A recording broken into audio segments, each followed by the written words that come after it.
Hello and welcome to this week's Talking Codswallop. Now, I'm flying solo on this episode, unfortunately, because Gemma has been hit with a rather large truckload of work that she has to get on with. But, I mean, it sounds terrible, but I'm doing pretty well. I'm being joined on this episode by our wonderful, talented, brilliant cosplayer, amongst many, many other wonderful other skills this lady has. So I'm lucky to have Emma Meligne. Now, for the people listening, I'm really hoping I got that right, because we have just done a test run of me trying to pronounce this lady's surname correctly, and I think I probably got it wrong on the recording. Emma, have I got it wrong?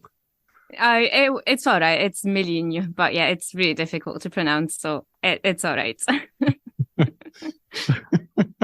Well, firstly, thank you for coming on. Welcome to Talking Codswallop. Well, thank you for having me. Absolute pleasure. Please tell the Salty Tadpoles, which is the nickname for our listeners, all about yourself. Right. So I'm Emma. I am French. I've been living in Scotland for the last 10 years. So I'm really sorry if my accent is kind of strange, because it's a bit of a mixture of like Scottish and French. And so if you don't understand me, please let me know. But yeah, I'm a video game tester. This is my 8 to 5 job. I am also a graphic designer, a prop maker, and a cosplayer, and a prop collector by extension.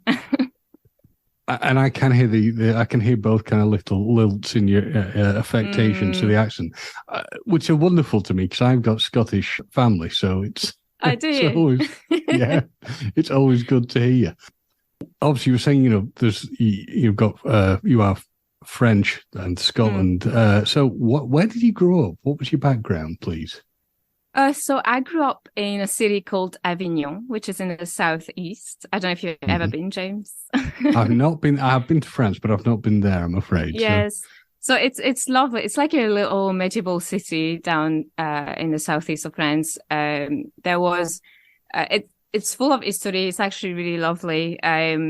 There's what we call the Palais des Papes, which is the castle of the popes, and this is where the 9 popes used to live. And it has like a beautiful history. And there's this broken bridge that is broken in half, and there's like a little song that people affiliates to it. And I think like most of the English speaking countries actually teach that song for some obscure reasons. But yeah. So can you tell me what the song is, please? Oh my God. So it goes, Sur le pont d'Avignon, on y danse sur le pont d'Avignon, on y danse tous en rond. See, you've got a nice singing voice. Most people who like hesitate, they're worried they're going to sound bad. No, you're good. Don't worry. I've heard some real bad examples of singing, my own included. So don't worry. I used to sing when I was actually much younger. I was into a few bands. It's one of those things I also do. I like doing music, but it's obviously, I feel like cosplaying has kind of like took over these. But yeah, so I'm from Avignon. I started studying in Avignon at university. I did foreign applied languages. So I was learning English and Spanish. So I'm trilingual. And it was really interesting, but it was very kind of like a business course, and it wasn't really something I was really interested in. So I did I'd say maybe 2.5 years of that. And the good thing about doing this course is that a lot of people, like a lot of exchange students, were coming to Avignon for this. Yes. And so I met a lot of like people from, the US and the UK. And so I had all of these friends from different backgrounds. And then I had one of my Scottish friends that was like, that you can actually study in Scotland for free because you're European, before Brexit. So it was something before that, yeah. Well, let's not get too political. Yeah, we probably both have a very similar view on that. Yes. So I was like, this is amazing, because the thing is that I did foreign applied languages because it was I did that by default, because it was Yes. something, that you could do straight away after high school. But the thing is that in France we don't really have specific courses. So like if I want to do graphic design, I would have to go to school, like an expensive school, but university was free. Most of the time it is anyway. And so we don't have colleges. And so when I learned that you could do graphic design in Scotland, I was like, okay, this is something that I always wanted to do. So like, I'm sorry, Mom, bye. I'm going. So I packed my bags as soon as I had interviews for a graphic design course. I went in Glasgow. And I did 3 years of graphic design in college in Glasgow. And then I went to university in Edinburgh and I did 3 years there. And so I must have like 4 diplomas in graphic design. But yeah. That's very good. That's very impressive. And when you were younger, did you... was graphic design something, or that kind of area, was that something that interested you as a child? What was your kind of plan? What did you want to grow up, as they say, and become? So I think I always had this artistic touch. Like I would always draw. I would always do something with my hands. It felt really organic to me. Like I had to keep my mind creative, And so I think maybe around the age of 12 years old, I decided to, in middle school and high school, you can do these extensions of like courses where you can pick arts, and so, yeah, I definitely chose arts, and it's something I kind of like try to expand my knowledge about. And I think when I was in high school, I started using Photoshop and, Adobe softwares. And I was like, this is it, I absolutely love doing this. And yeah, so I always knew I wanted to do something in arts. But obviously graphic design is something that came kind of through the years of, high school and middle school. And yeah. And how did you find yourself getting into your actual employment, your actual role that you do, your job, your full-time job? So video game tester. Yeah, this is, I'm saying that, but maybe when I was 5 years old, it's definitely a job I must have told my brother that I wanted to do. I think, to be honest, I think for most kids, that's their kind of dream idea of a job. So how? Yes, yes. But it feels so surreal to do that, because it's obviously my brother and I we grew up in the 90s, and it's like the years where the video game industry really started to bloom, and like and have all of these different platforms and all these different video games, and like the arrival of the internet and what that impacted on the way of playing video games with others and things like that. And so I grew up in this kind of universe, and my dad was also a video game player. So people don't believe me when I tell them I started with a Commodore 64, but I really did, And it's just insane. You have like to put this tape, you have to enter a code and start playing, and it's just absolutely fantastic. And I love like the technology that went behind, the evolution of video game. And so, and when I was doing my studies, I obviously needed to pay my rent, and I started to look up for jobs in the area. And to my surprise, there was a video game company that was looking for French native to be able to test their video games in French.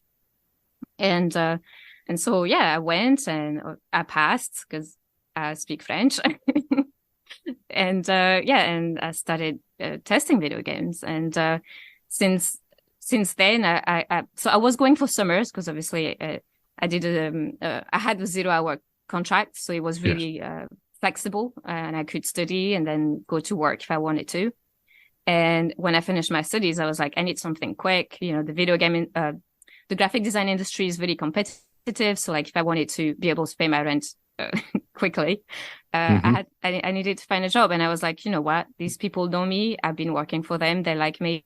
I know the job, and that's it. So I just started working full time for them, and then and I'm still working. That's brilliant. And it, just circling back to what you were saying about kind of the changes in kind of the video games in general, if you look at the kind of jump that you had from a period in, say, I mean, the very, very late 80s going to the early 90s, this huge kind of jump in technology, things like the internet as well. There's going to be a whole generation of people who they're raised on it. They can have no idea because, you know, I remember when the internet kind of hit, I was probably in my like mid to late teens, and it was quite a thing. It became this big opened up thing, and you saw a huge change in like games and consoles. Aging myself, I started out on a Spectrum, so that wow. I do know this, I did play the Spectrum, but yes, this is amazing. Like, well, in my defense, I was very, very young at that point when I got the Spectrum, but yes, I do remember the Spectrum. They do go for quite a bit now. And unfortunately, I got rid of it at a very, very low price. Oh no. Why? Yeah. The answer to that is the ignorance of youth.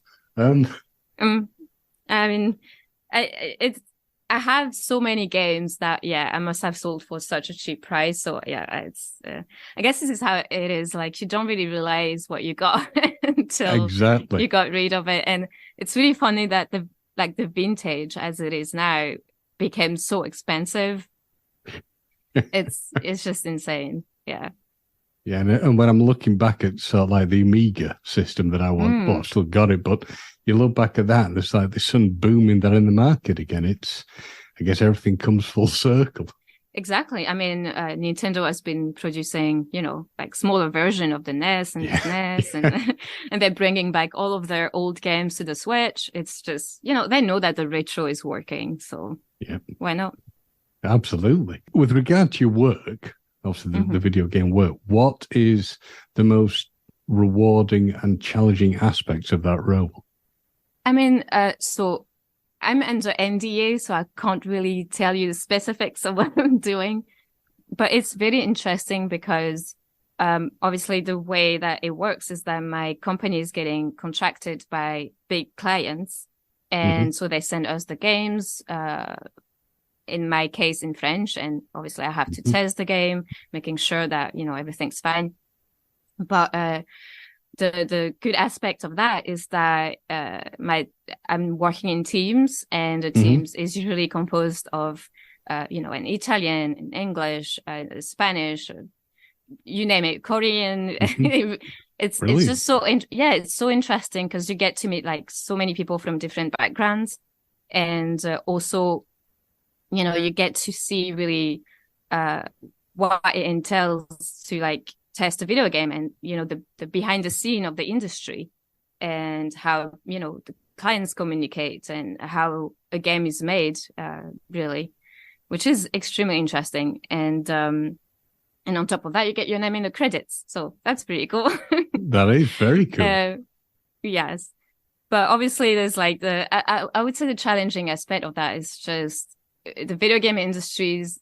I mean, it's really tight deadlines. Like, sometimes you have to work on a video game for a month and that's it, you know, and it's this, I mean, I guess every kind of work has a deadline.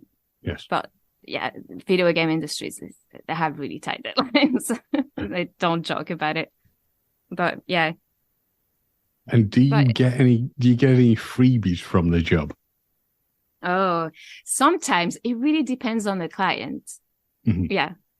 Sometimes they would give us their games once we finish it, but it's just there's so many people working on these games, like so many, you know. It's like different teams. Obviously, there's like the developers and the creators and the marketing team, and I mean, if they had to give their games to everybody, they'd probably bankrupt themselves. Yes, exactly.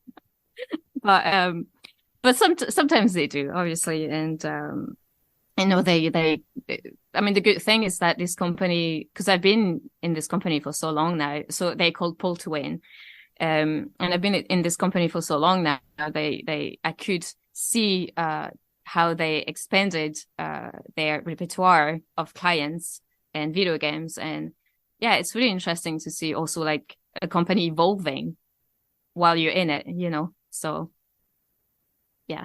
No, I can imagine it will be wonderful to just kind of see the change and growth, I guess, Oh, of the definitely. kind of the products that are coming out. And obviously nothing in life particularly stays stationary, but as we kind of said earlier, as a layman, I can only imagine seeing this sheer number of kind of changes and alterations to the industry and the products that are coming out will be very rewarding.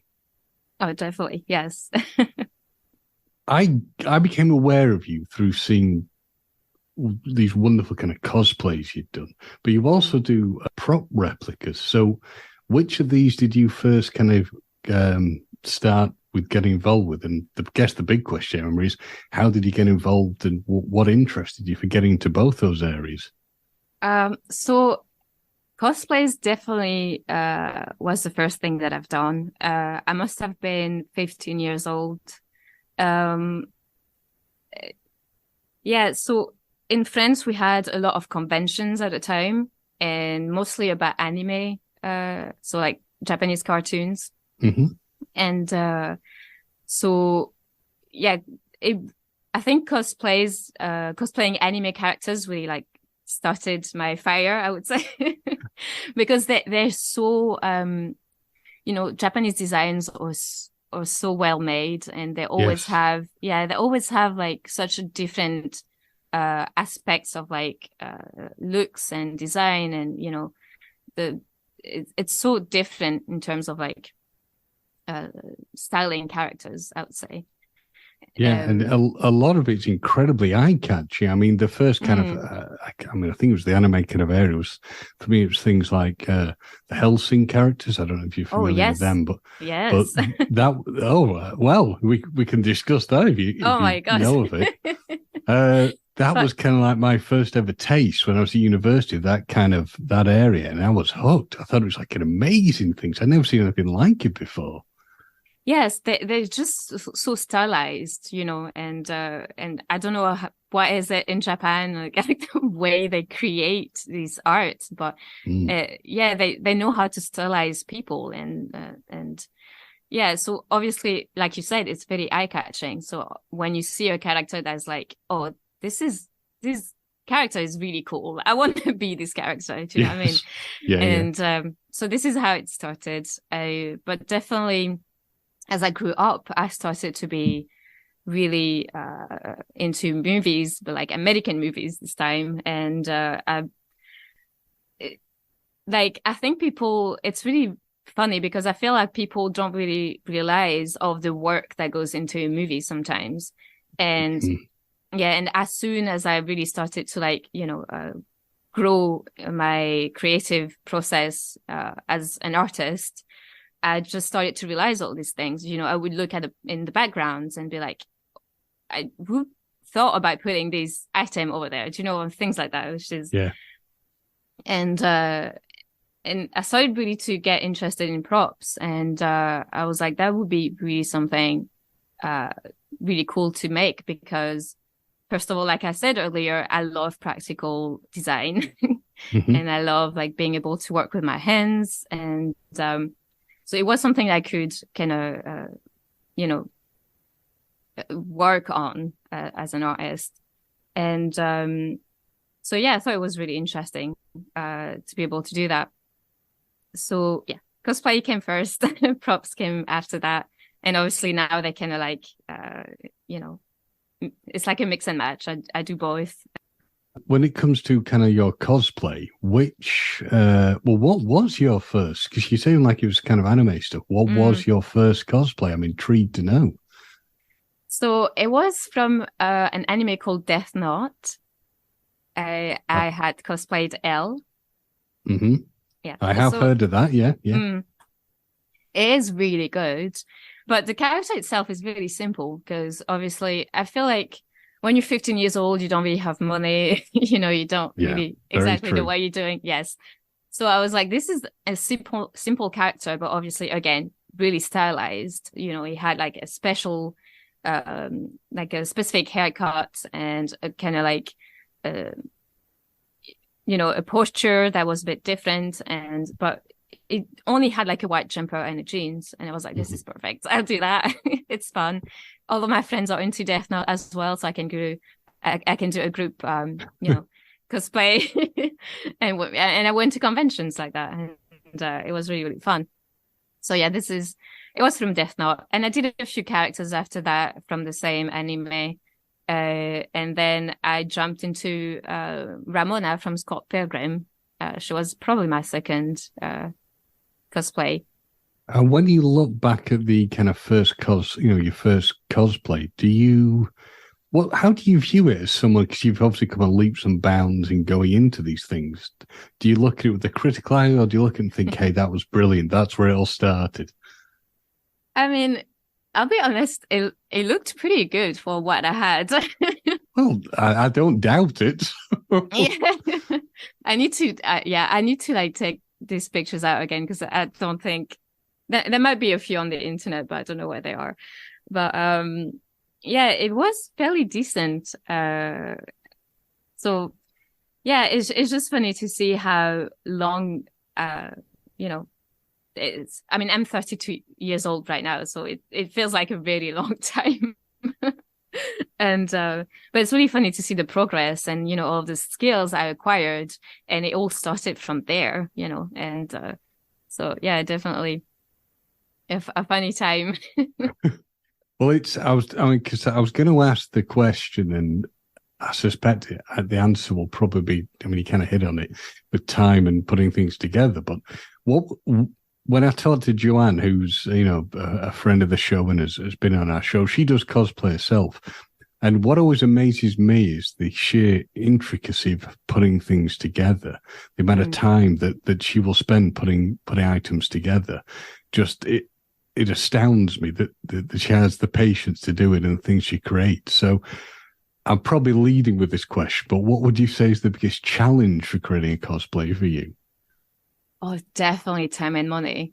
So the thing is, money is one thing, because obviously when you create, you need to have these tools, to help you create. So, it can be filaments for your 3D printer. It can be paint. It can be, anything, paper, clothes. But time is when you have an 8 to 5 job, time is very precious. Yes. So, I work from Monday to Friday. I know video game tester sounds amazing on paper, but it's very tedious. It's a lot of work. And so when I'm done with work, I usually work out and then, and relax. And on weekends, obviously, I need to have a social life. So I try to see my friends. So it's really hard to allocate time for this sometimes. But cosplays like Callie from Extreme Ghostbusters, that took me maybe 6 months to finish because I had to allocate the time for it.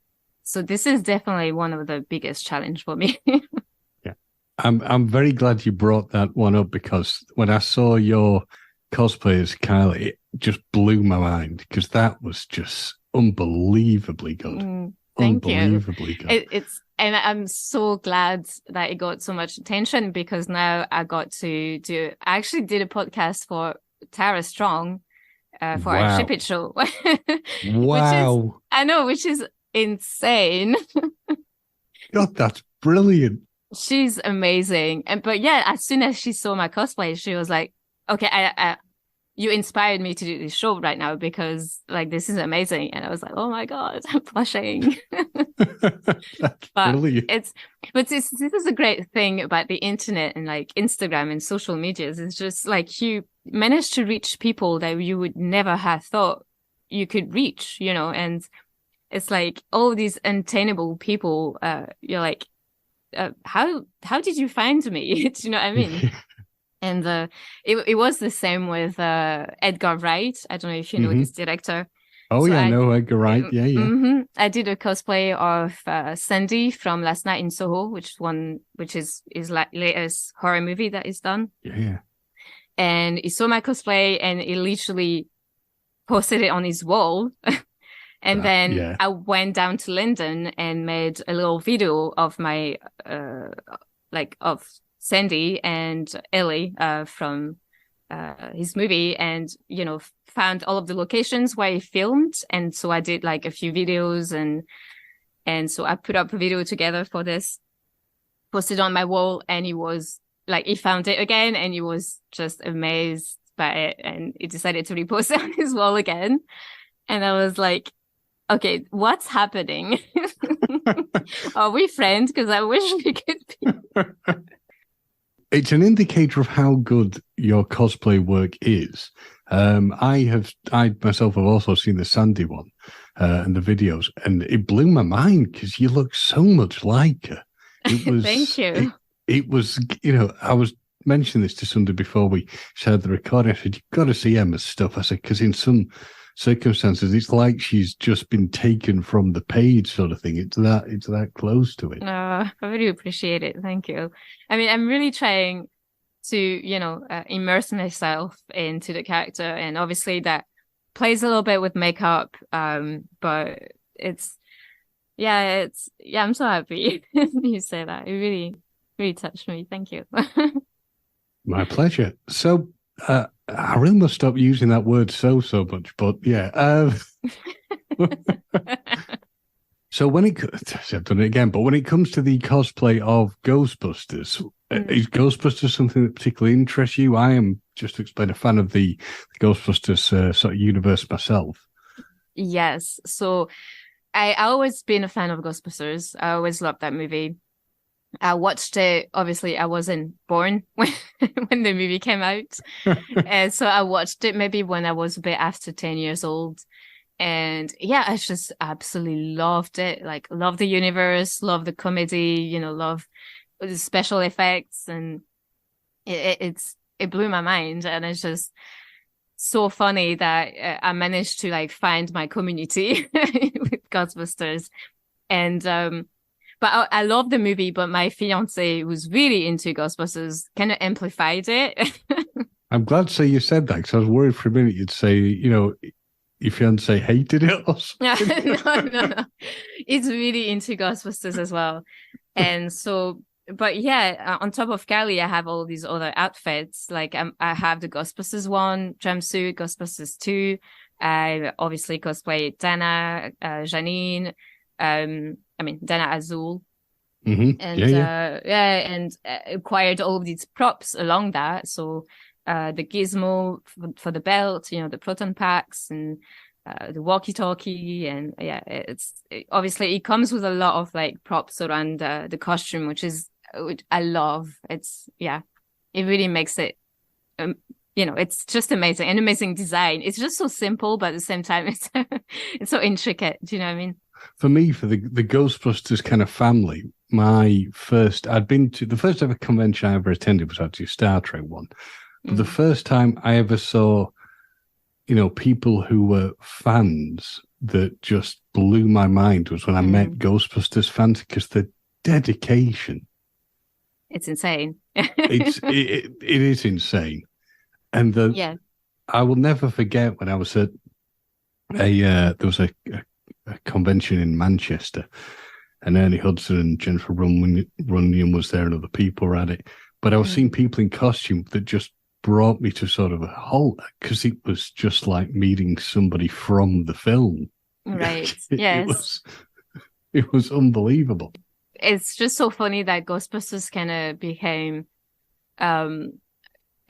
there's like different communities for it, like you would have, depending on where you're living, you would have a group of Ghostbusters. And the good thing about this movie is it's just like anybody can be a Ghostbusters. It doesn't matter where you are. And I think this is really, it started to branch out all kind of possibilities. And I know a lot of the groups do charity works, which is absolutely amazing. And it's just absolutely fantastic. It is quite amazing to see what it has become, because I was talking to them about this, saying for a while, if you look at Ghostbusters, it's been exceptionally successful, But for a while, it was basically running on just 2 films and a cartoon that people of only a certain age would remember. But it was still going. It was still getting people's attention. That's a hell of a thing. And if you also look at the idea of, if someone had gone to you with a script, an idea of Ghostbusters, you know, if you're going to be honest and say, well, we're going to make a film, it's going to be a comedy, it's going to be about scientists who trap ghosts, you'd probably look at it and go, really? Are you sure this is going to work? Oh, I mean, I actually said that to Ernie Hudson. Oh, really? Yeah. And he was so okay sweet. with me.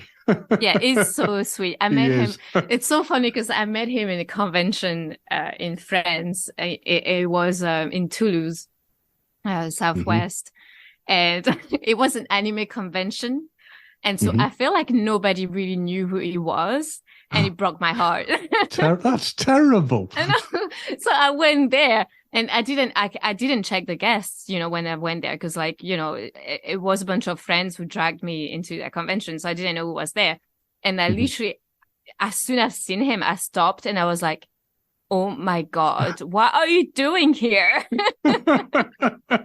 It was just sweetest. It's so nice. Incredibly nice. I'm so happy. Yeah, I'm so happy. Like, he came back to the US Ghostbusters, and he had such a pivotal role, because is amazing. Like, yeah, absolutely love him. So, out of all the Ghostbusters films, which is your favorite? I mean, the or first do you love one. them all? Yeah, I mean, I like the first one the most, but the more the more I watch the second movie, and the more I like it. Like, it's one of these things, you know. I mean, yeah, the 2 first movies are like absolutely fantastic. Yeah. I mean, Afterlife was amazing. Yeah. Did you enjoy the all-female one? I knew that would come. I mean, I love the cast. I love the props. I love the special effects, but the writing wasn't there for me. I feel like it definitely missed something.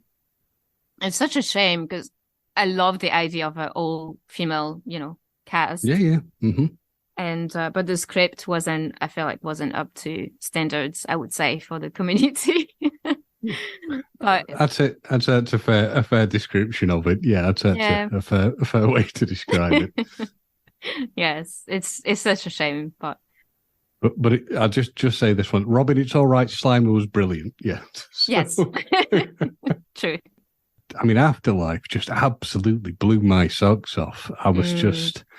I can admit this. I did get a bit emotional, you know, manly tears.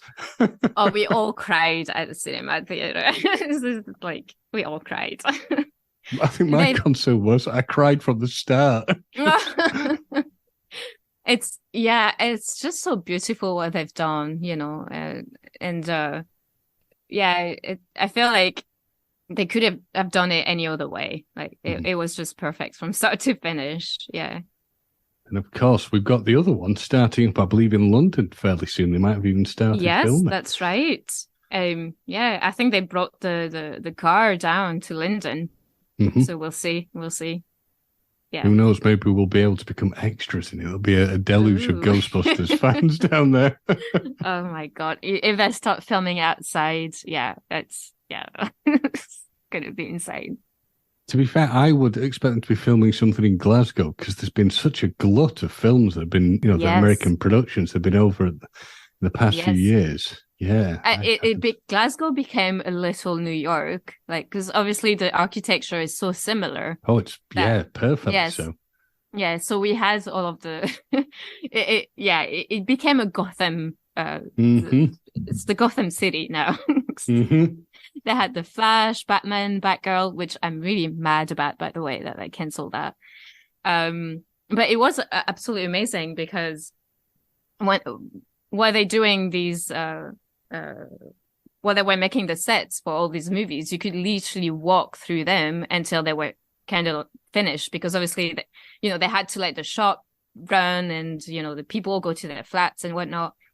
And so before they finished the set, I literally walked in the set of, like, Batgirl, and I walked into the set of Indiana Jones, and I was like, oh, wow. Yes. I was like, this is insane. Can I stay here?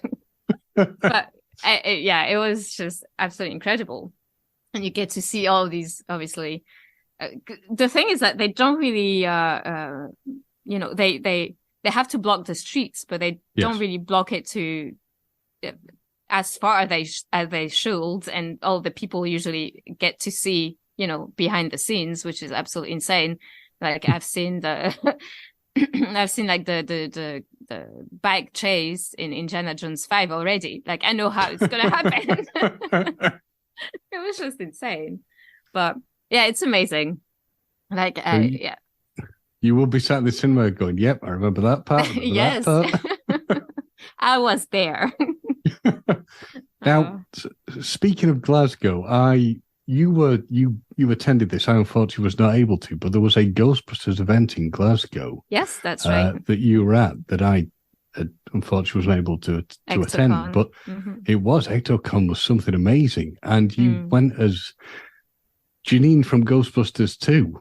Yes, that's right. From what I believe, I saw some pictures, and that's one that I've never really seen anybody cosplaying as, and that was really, really cool. Really cool. Which is so weird because you would think, like, I feel like Janine is such like a character that everybody loves. Yes, she's like the female character that everybody's gushing about. It's just she's absolutely amazing, and it's so weird to not see that many Janine cosplays ever. Like, I mean, I understand that it's much cooler to have the jumpsuit and all of these stuff hanging, on your belt, and but it's just she's such a cool character. Like, we need more Janine, please, people. Well, yeah, definitely agreed. But yeah, it was a very cool costume because, as you said, it's not one you normally see. So.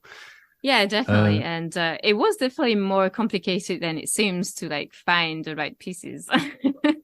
So what was the most challenging part of going as Janine, of the second Ghostbusters?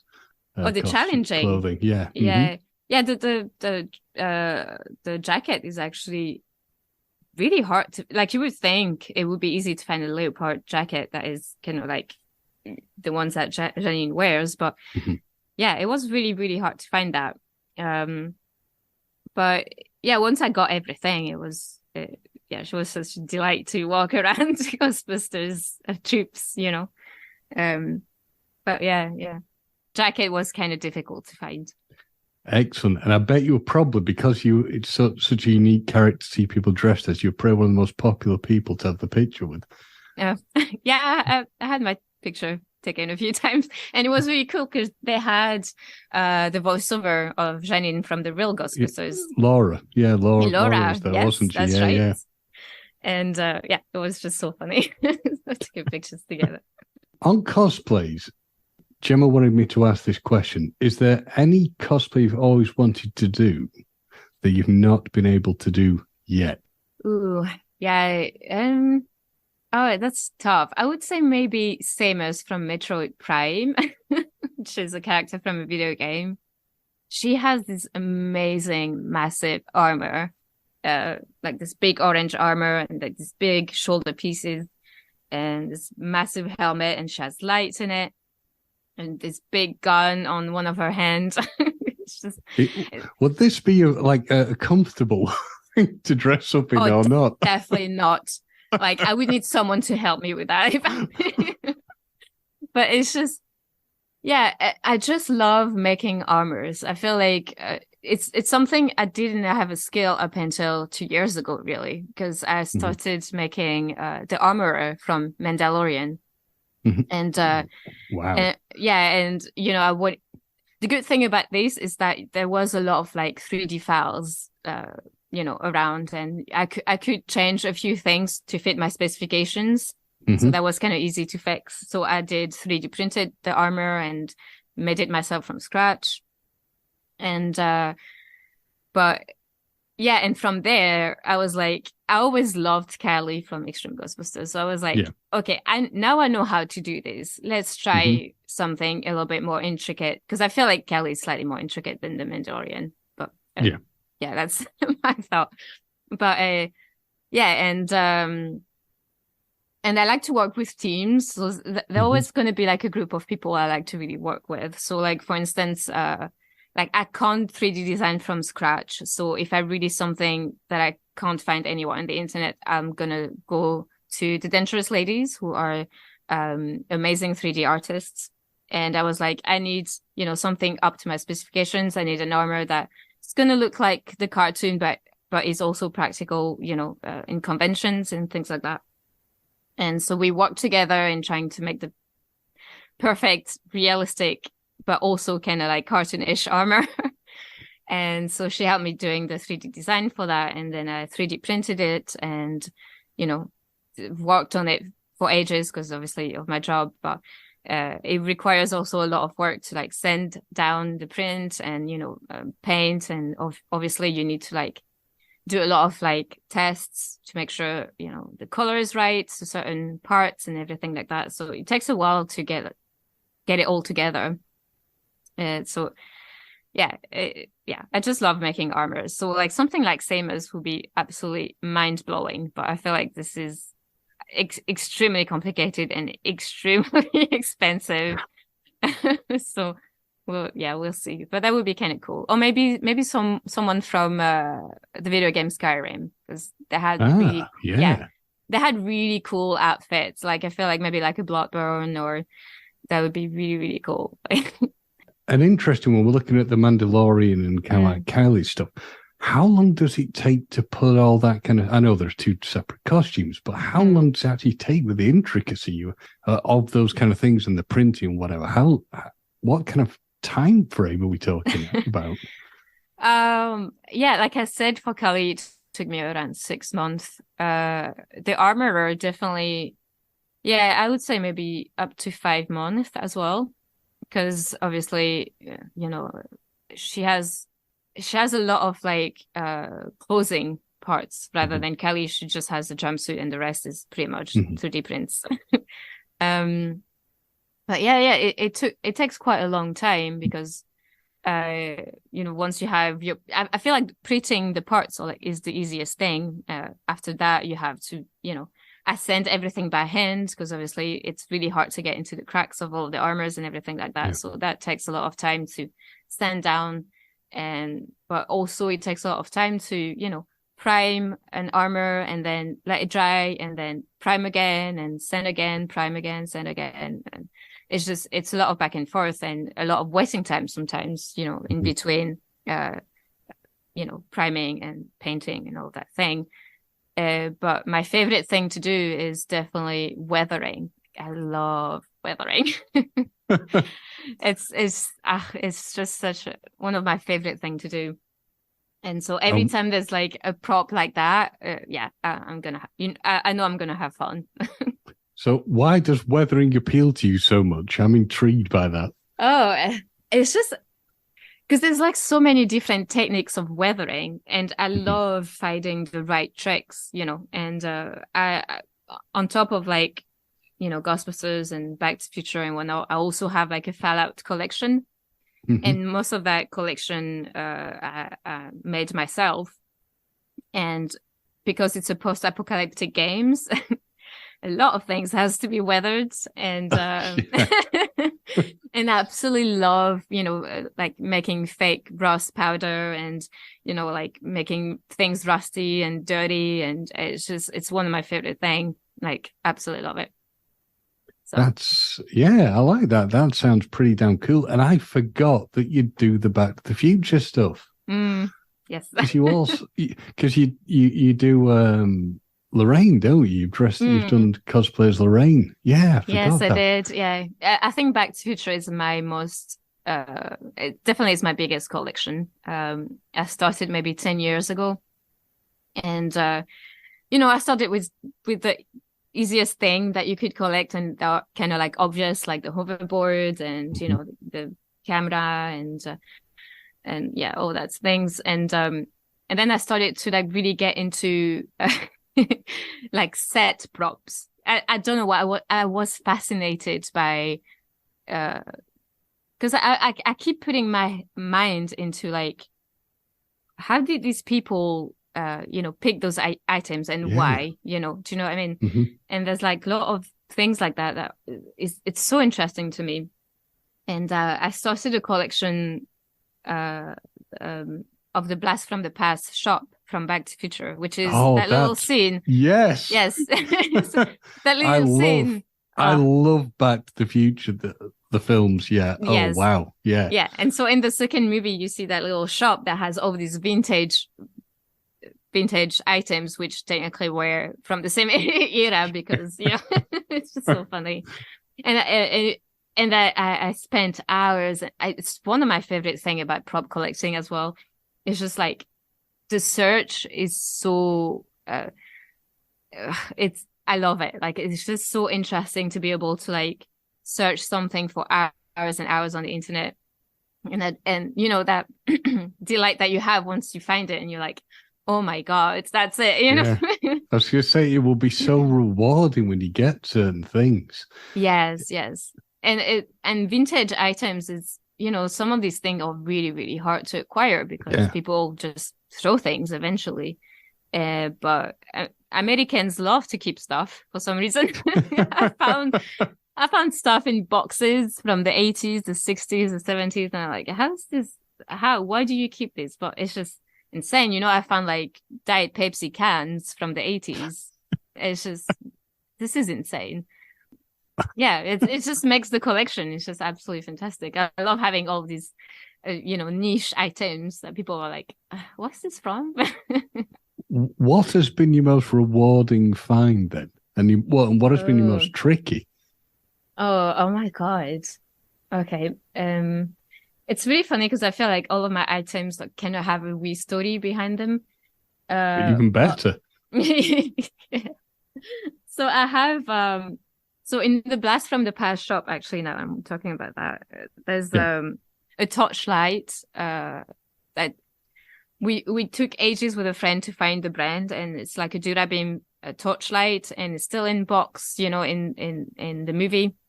And that was really, really hard. I think it took me maybe 5 years to find one. Like, there wasn't even any pictures on the internet, which is insane. And so I found it it popped out on eBay and immediately bought it. It was like $40. I was like, great, it's not even that expensive. Got it and started to share on the internet. People were like, this is absolutely amazing. You're crazy. I know. And eventually the seller that sold me that lamp was like, can I have it back? Really? Yes. I was like, no. And the guy was like, I'll give you $100, $200, $300. And I'm like, I'm sorry, dude, this is mine now. I'd be very intrigued. I'd be like, why do you want it back so much? Is there something in this that I don't know about? Yeah, I think it was because his dad was collecting them and he didn't know that, and he just found it and he was like, I'm going to sell it. Yeah. But it's one of these items that I feel like people, because it's just so rare and you don't really know that it's rare.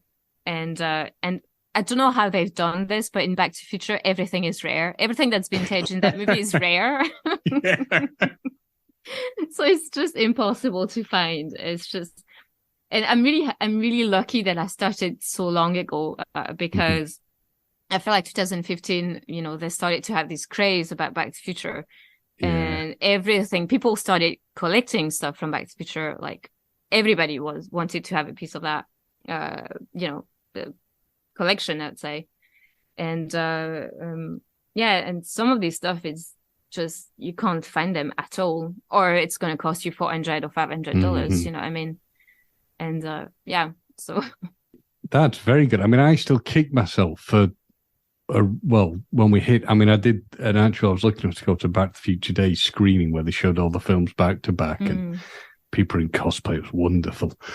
But at the time, they released a box set with kind of it's for all the films, and it had things like reproductions of the You're Fired facts and the La La magazine and the Sports Almanac. That's something I really wish I'd purchased at the time, because it shot up in value like no one's business. Yes. But I can give you good names of people that make really good replicas if you want. Ah. Yeah. Well, the other, thank you. The other one I remember coming out that I absolutely kicked myself for not buying was the Pepsi Perfect. Oh, yeah. That seemed to come out and then suddenly vanish incredibly quickly. Yes. I managed to get them all. So I have every official releases because they actually made 5 bottles. Wow. Official Well bottles. done, So, Emma. yeah, yes. So I have the original Pepsi that was released by Pepsi. And I think there's like alternatives from other companies that are technically official, but not from Pepsi. They're like from Universal but I also have someone actually cast an original Pepsi Perfect and made an amazing replica. So I have one of those as well. And wow. yeah, and I have 2 screen used props actually. I have the slice bottle, which is exactly like the Pepsi Perfects, but it's like in the McFly house in 2015. You see in the back, and you also see in the Cafe 80s. But yeah, so I have that is like my precious. And I have a production prop that is the Pizza Hut bag as well. Yeah. Oh. Yes, this is wow. And I'm so lucky that I started collecting so early on again, because those were definitely not as expensive as they are now. Trust me. You must have like amazing storage rooms of stuff. It must be like, the Ark of the Covenant style stuff. It's everywhere. It's like in the kitchen, in my living room, in the bedroom. Yeah, it's absolutely everywhere. But I'm going to assume you've got a very understanding fiance. Yes, he's the same. So right, good. He also collects like crazy. Yeah, so we don't live together just yet, but I feel like the day that's gonna happen, we're gonna be like, oh my god, where are we gonna put everything? It's like one of our discussions. You're gonna have to buy like a mega mansion or something. And does he do cosplay as well? A little bit. He does. He obviously loves Ghostbusters, so he has a jumpsuit. Yeah. But yeah, I think it's the only really cosplay that is done. He also, I made him the Keymaster helmet as well. Yeah. Oh, made from the colander. Yes. Yes. So I made that. So sometimes he dress up as Louis. But yeah. He knows. Like we understand each other. Excellent. And who you obviously mentioned, kind of like you met kind of Laura at the Ghostbusters event, and you've had responses from Edgar Wright and other people. Who have you met from kind of the film industry? Have you been able to meet any of the people? I met a lot of people through conventions. Yes, because obviously this is the easiest way to be able to like meet with the stars. But the good thing is that some actors are really like approachable, like yes. Very much. Like I have Jeffrey Westman in my friends list, and there's like a lot of people like also from the industry that is, prop makers and things like that. That like I know people that worked on the original DeLorean, like Kevin Pike, for instance. Yeah. Wow. I talked with Kevin Pike, like it's absolutely insane because you can like build this spider web of connections, and you can meet people like that, from connections. And so I feel like most of the people I met were through conventions, but I do talk a lot of these people online most of the time. So yeah. Brilliant. Yeah, it's absolutely fantastic. But it is. I mean, you kind of hit the nail on the head on the fact that I've had previous conversations with kind of friends about this, that if you would at a certain point had looked at the ability to interact with people you will have seen in film or TV or whatever, it would have seemed impossible. Yes. And now things have opened up so wonderfully that people can do that. And it's just quite a great thing to be able to do, and a far simpler thing than it would have been in the past. Yes, definitely. Like social media is absolutely wonderful for that, because, you can nerd out with your favorite actors. Yeah, very true. It's weird because, you know, those people you feel like are really not approachable at all, but they're just normal people like you and I, you know, and it's just, yeah, it's absolutely fantastic. When you've made props yourself, replicas of props, what's been the trickiest for you, and your favorite? The trickiest, oh God, sorry, I have to, like, my brain is like flashback, you know, it's like all these props I've been making. I apologize if I've stumped you. I feel like maybe I make the blaster from Blade Runner, and so that was technically resin kit, so I didn't do it from scratch, but it was really because it had every parts, you know, literally like every part separate, like a real gun, and that was really, really intricate to like build that. I feel like definitely also the Keymaster's helmet was kind of complicated because first of all, I'm like a lunatic when in terms of like accuracy. So when something is vintage and has been made in the 80s, I have to find the right pieces for it. You know, I have to use. But that's brilliant. That's really, really good. That's what people like to see. I know, but it's just I make my life more complicated when I do that, though. So, like I said, I love researching. So obviously, this is something I love to do. So. Yeah, the Keymaster helmet was a bit complicated because I had to find the right components, and usually, you know, it's like vintage components that are not really available. So it took me a while to gather everything, and like I took a lot of screenshots and like figured out where was where, and then I also I did the graphic for the Protect chin strap, so I designed it, and I made everything out of vegan leather as well, and so. Yeah, so that was definitely more complicated than I thought it would be. Yeah, there's so many. I feel like every props, I was like this little thing that, you know, is gonna have a barrier. I'd say, you know, and but it's the good thing about making props. It's just like even graphic design, it's not like a linear process, you know, you have to teach yourself skills. And sometimes, you know, it's like a continuous skill, you know, and it's like, it's so interesting. I really love doing that. Like finding new, way of making props and exploring different mediums and things like that. So. Yeah. Well, it's and also I guess probably the great thing, but also as you kind of said, you're probably seeing yourself slightly crazy if you wanted to get it absolutely perfect and right. Yes. Oh yes. I mean, I spent so much money, you know, in like finding vintage items or like it just goes for everything. Like if my print isn't quite right, I'm gonna have to reprint it. Like if I'm crazy. but come on, Evan, that isn't a bad thing. At least you're not taking like a slapdash attitude to it and just throwing it together. Yeah, that's true. And it's a thing that from a personal point of view, I always love and admire seeing that when I see people who do cosplay, where it is that accurate. It's just incredibly impressive. Yeah. And it's dedication that it's to a really good level, and it's rewarding. Definitely.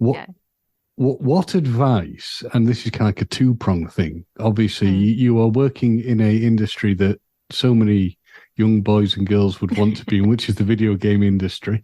What advice would you give to anyone wanting to go into that field? And what advice would you give to anyone wanting to get into cosplay?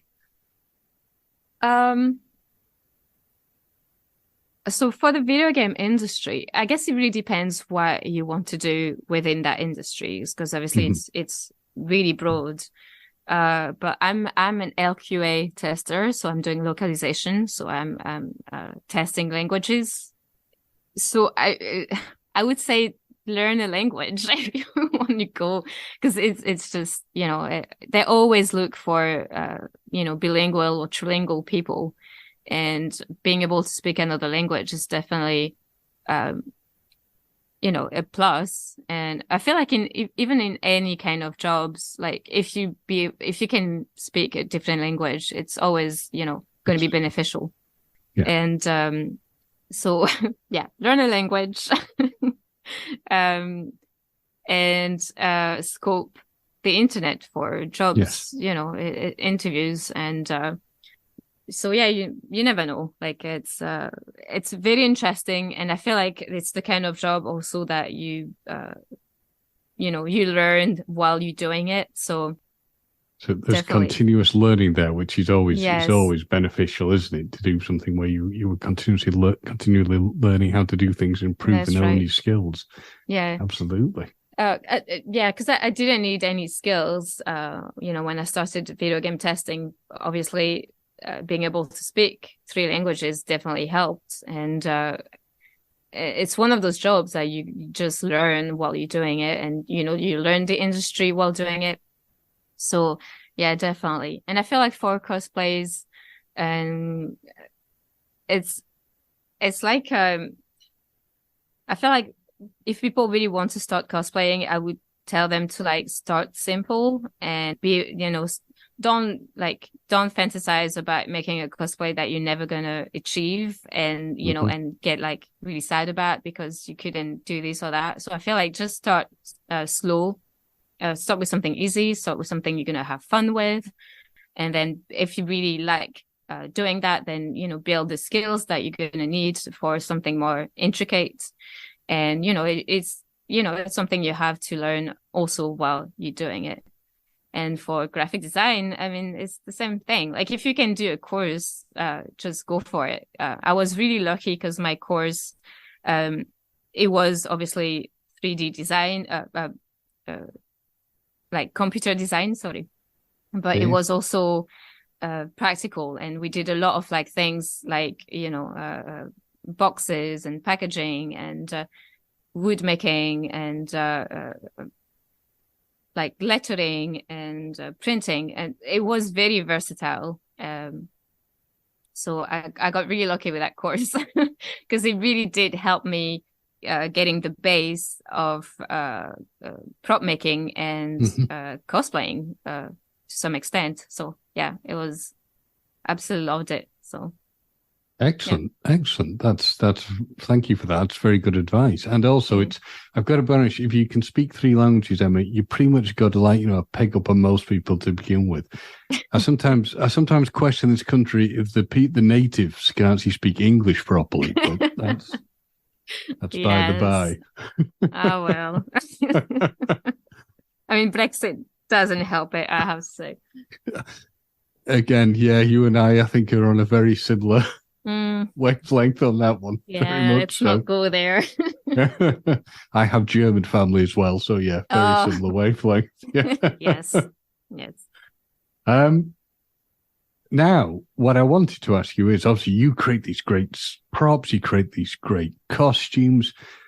Wipe the slate clean and just think, if you could work in any film, any TV, and get involved in that, what would it be? Ooh. Oh, so like upcoming TVs or anything you want to do. You can go past, you can go present, you can go future. Hell, you can create your own show if you wanted, your own film. Well, they have been working on a Fallout TV show.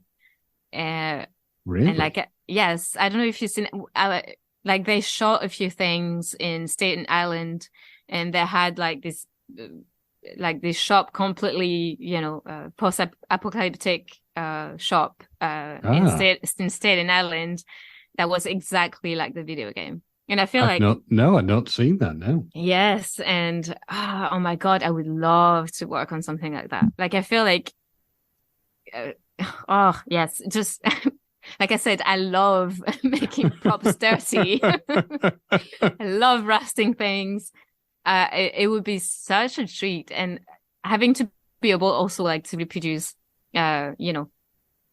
designs from the video game on screen, that would be absolutely fantastic. This is already what I'm doing for my own collection. So I feel like this is something I would really, really have fun with. Another thing, I feel the Dark Crystal. The Jim Henson stuff. God, I remember that. Yes. I don't know if you watched the new TV shows they released. Was it like 2 years ago, maybe now? It was, about 3 years ago. It's absolutely fantastic. Like I watched little bits of it, but God, I remember that. Absolutely beautiful. Like it's obviously everything is practical, special effects. I mean, most of it anyway. Yes. And it would be such a delight to have done all of these little, accessories and props, and that would be absolutely amazing. But definitely. I think these 2 TV shows or even movies, that would be great. Like the Dark Crystal movie is absolutely fantastic. I remember seeing the Dark Crystal stuff as a child and being, I'm going to be honest, slightly alarmed as a child by it.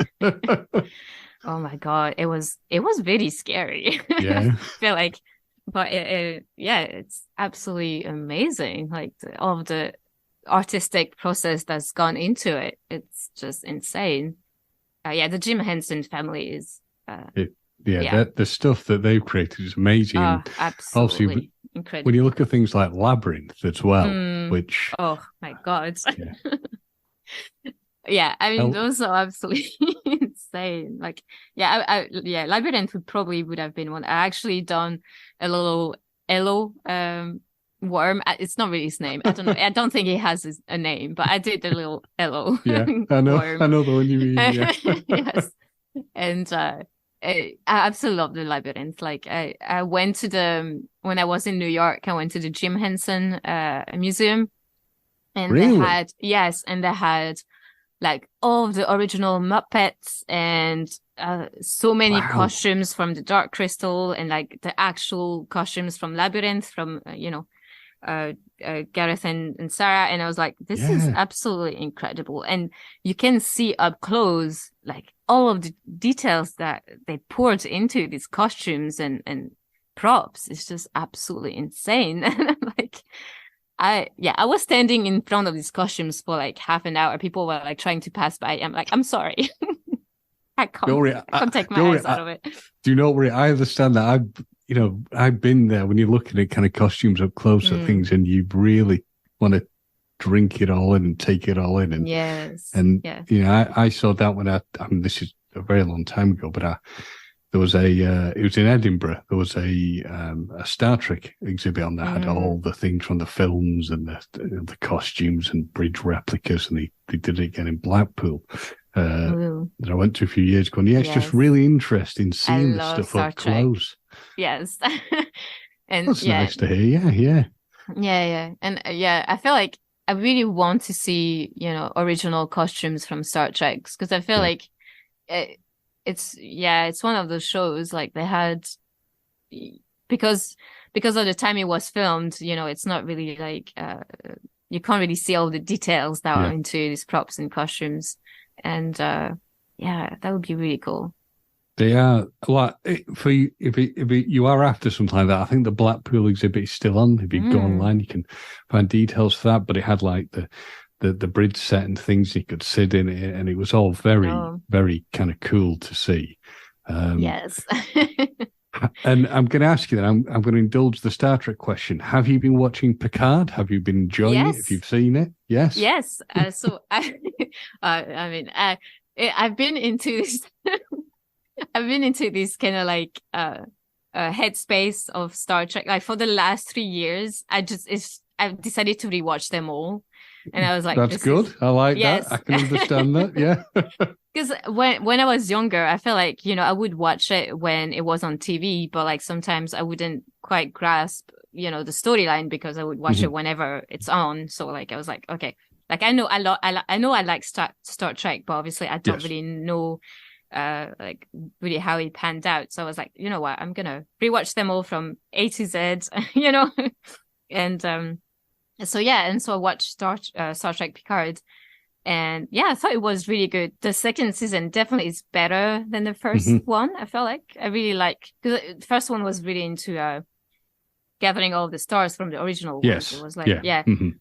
But like the second one, yeah, definitely the storyline was very interesting. It was. It picked up. With And have you seen the episodes for the new series? No, I haven't. Is it out yet? It's already Yes, out. it is. It's already out, and it feels more Star Trek than the other two. And I love both series 1 and 2. Yes. It feels more Star Trek in the style. Right. And you'll probably understand that if you know when you get to see it. Yes. I feel like it was a bit the issue that most fans had with Discovery.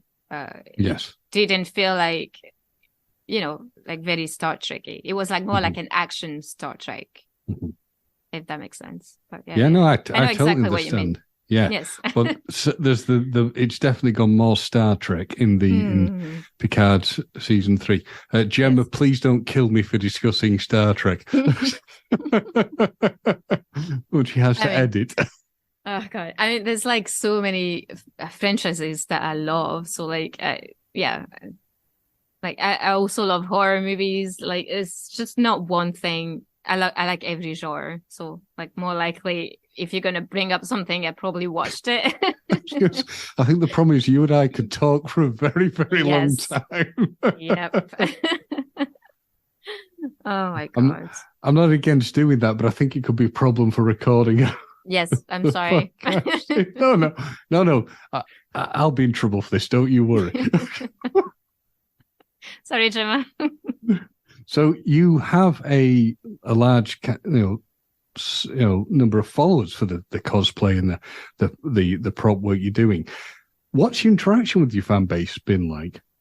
Oh, it's been great. I mean, I'm kind of lucky that I don't have like a massive fan base. Like I have a lot of like followers, but like it's still, I don't have like, 30,000 or 50,000. So I feel like it's easier to like, interact with them.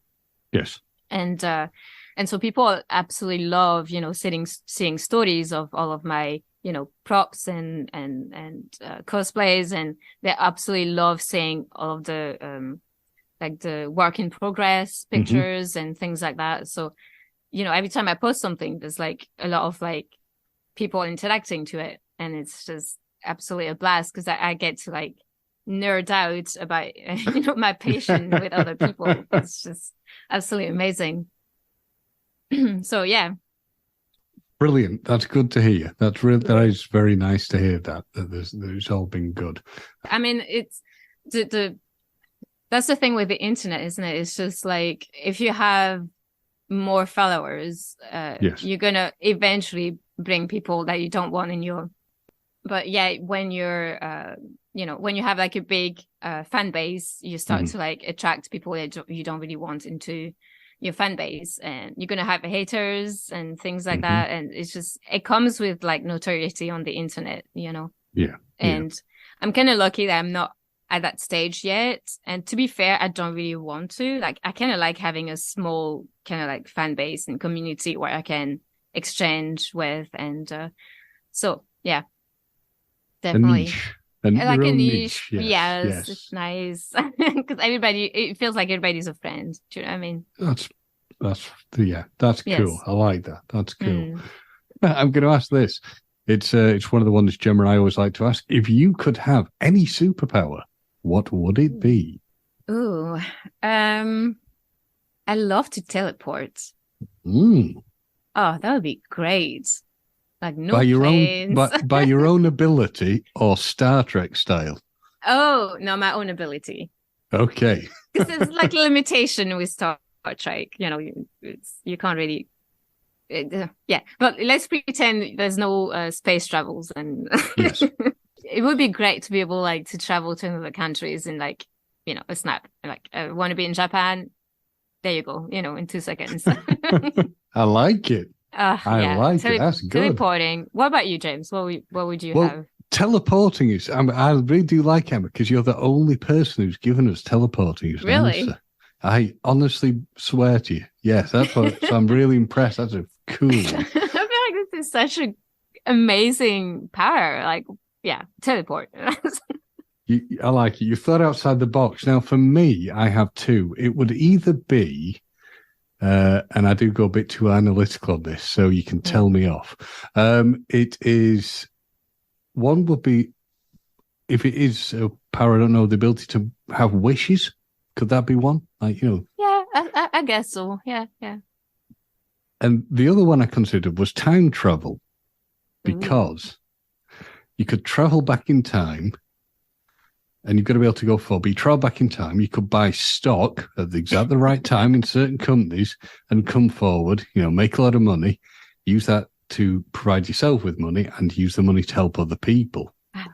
Oh, right. Because if you were going like Biff style and came back to future, I would have been mad.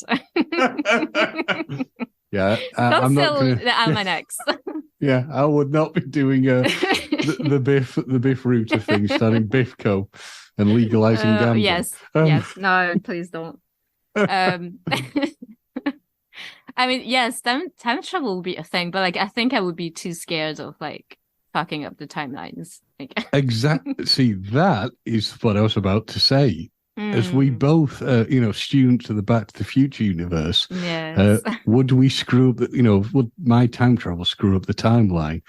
Would I run the risk of creating the paradox situation? If I went back in time, bought stock, would it change the company entirely? You know, it's a tricky one. So, yeah. Yeah, definitely. I mean, even in Star Trek, there's been a few instances where that's true. Time travel didn't really work for people's advantage. Yeah. So basically, we can come to the conclusion, Emma, we're safer sticking with teleporting like you suggested. Yes. I feel like this is on my own timeline. It's fine. Oh, God. When it comes to your cosplay that you're producing, what are you working on at the moment? What's the future planning? Future stuff you've got in the pipes? Yeah, so I'm working currently on Rufio from Hook. I don't know if you watch Hook. Oh, I know Hook. Yeah, yeah. So you had me on a moment of happy surprise pause there, because I love Hook. Love that film. Yes, one of my. It's like I feel like the. It's like the comfort movie. Like I love going back to it. Do you know what I mean? It's just so heartwarming. Obviously, Robin Williams has always been one of my favorite actors.